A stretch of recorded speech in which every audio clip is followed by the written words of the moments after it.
Laisse-toi mener par l'Esprit de Dieu, puisqu'il te fait vivre et veut te rendre heureux.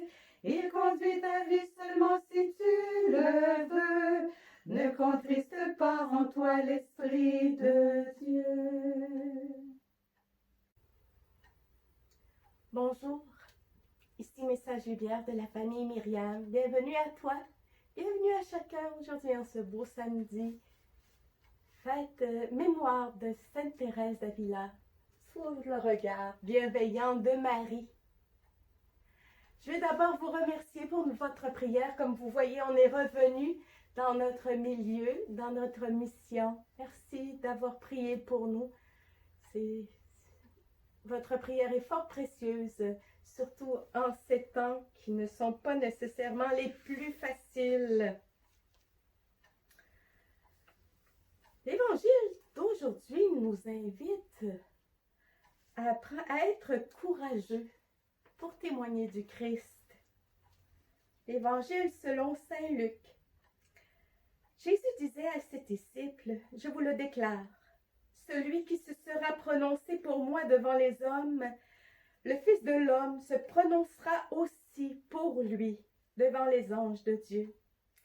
Mais celui qui m'aura renié en face des hommes sera renié en face des anges de Dieu.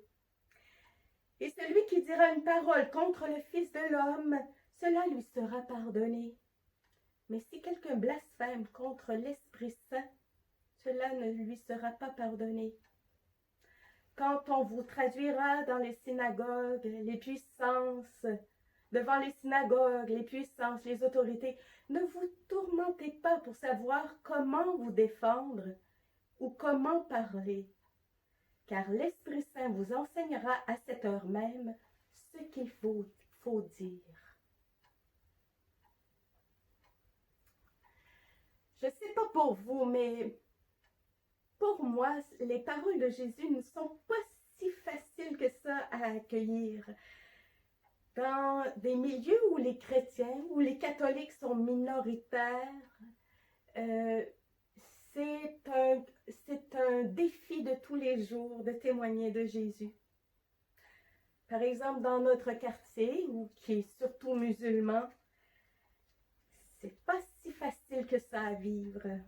C'est arrivé plusieurs fois qu'en passant dans la rue, en croisant un homme, un musulman, et qu'il a craché derrière moi pour se purifier de m'avoir vu avec une croix. C'est être sujet de mépris, c'est pas si facile. Ça m'est arrivé plusieurs fois de penser que plutôt que de susciter le mépris et le dégoût dans le cœur de mes frères, il vaudrait peut-être mieux cacher ma croix. J'ai eu cette tentation. Et je comprends que les chrétiens en milieu musulman ont grand besoin de notre prière. Par exemple, en Égypte, en Irak, en Iran. Mais dans nos pays, c'est pas beaucoup mieux. Porter une croix, ça peut être aussi signe de contradiction. On ne crachera peut-être pas par terre, mais on peut devenir facilement l'objet de mépris ou être tourné au ridicule à cause de nos convictions religieuses. Il faut beaucoup de courage pour persévérer au jour le jour dans le témoignage du Christ dans les milieux hostiles.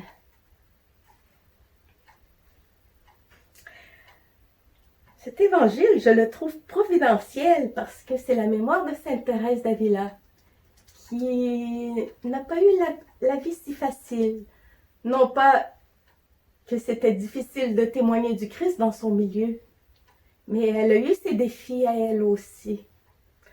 Elle était dans le monastère, elle était déjà carmélite, mais elle raconte qu'elle vivait une vie plutôt médiocre, qu'elle préférait être en conversation au parloir plutôt qu'en en prière ou à l'oraison. Pendant 20 ans, elle a vécu sa vie religieuse de cette façon. C'est le Christ, Jésus lui-même, qui est intervenu.